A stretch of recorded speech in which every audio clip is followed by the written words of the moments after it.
ఇప్పుడు కేవలం 7,999K up to 10 kgs వరకు బరువు తగ్గి అధిక బరువు నుంచి వచ్చే ప్రధాన సమస్యలను దూరం చేసుకోండి. హాయ్ హలో నమస్తే, welcome to movie mixture. Tarak Bollywood debut పై రోజుకో వార్త చక్కలు కొడుతోంది.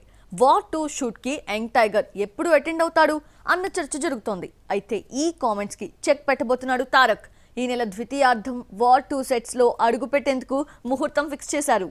RRR బ్లాక్ బాస్టర్ తో ఎన్టీఆర్ క్రేజ్ బాలీవుడ్ కి పాకింది. అక్కడి నుంచి వరుస ఆఫర్లు వచ్చి పడుతున్నాయి. అయితే స్టోరీ సెలెక్షన్ లో స్ట్రిక్ట్ గా ఉంటున్న యంగ్ టైగర్ ఆచితూచి ప్రాజెక్టులను ఎంచుకుంటున్నాడు. అందులో భాగంగానే దేవర తర్వాత హృతిక్ తో కలిసి వార్ 2 చేయడానికి ఓకే చెప్పాడు. ఈ సినిమా షూటింగ్ ఎప్పుడో ప్రారంభమైంది. గ్రీక్ గాడ్ పై యాక్షన్ సీన్స్ కూడా తెరకెక్కించాడు అయాన్ ముఖర్జీ. అయితే ఇప్పటి వరకు వార్ 2 సెట్ లో అడుగు పెట్టలేదు తారక్. దేవరా ప్రాజెక్ట్ తో బిజీగా ఉండడంతో ఈ డెసిషన్ తీసుకున్నాడు. అయితే ఇప్పుడు కాస్త ఫ్రీ అవడంతో వార్ 2 కోసం ఎన్టీఆర్ డేట్లు కేటాయించినట్లు తెలుస్తోంది. ఏప్రిల్ 16న వార్ 2 సెట్స్ లో అడుగు పెట్టబోతున్నాడు ఎన్టీఆర్. ఇది కేవలం 10 రోజుల స్కెడ్యూల్ మాత్రమే. ఇందులోనే తారక్ హృతిక్లపై కీలక సన్నివేశాల్ని తెరకెక్కిస్తారని తెలుస్తోంది. 10 రోజుల స్కెడ్యూల్ అనంతరం యూనిట్ మళ్లీ కొంత బ్రేక్ ఇవ్వనుంది.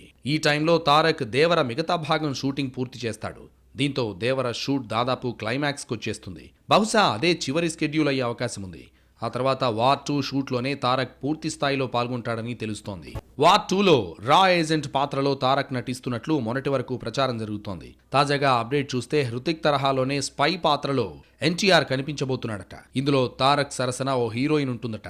ఆ పాత్ర కుదిరితే ఆలియా భట్ లేదంటే వాణి కపూర్ చేసే ఛాన్స్ ఉందంటున్నారు. ఇక చిత్రీకరణలో ఎక్కువ భాగం విదేశాల్లో ప్లాన్ చేస్తున్నారట మేకర్స్. టెక్నికల్ వర్క్ హెవీగా ఉండడంతో వార్ 2 సినిమాని 2025 సెకండ్ హాఫ్ లో రిలీజ్ చేసేలా ప్లాన్ చేస్తోందట ఎష్రాజ్ ఫిలిమ్స్. మరి వార్ 2తో బాలీవుడ్ లో డెబ్యూ ఇస్తున్న తారక్ ఈ స్పై థ్రిల్లర్ తో ఎలాంటి మ్యాజిక్ చేస్తాడో చూడాలి.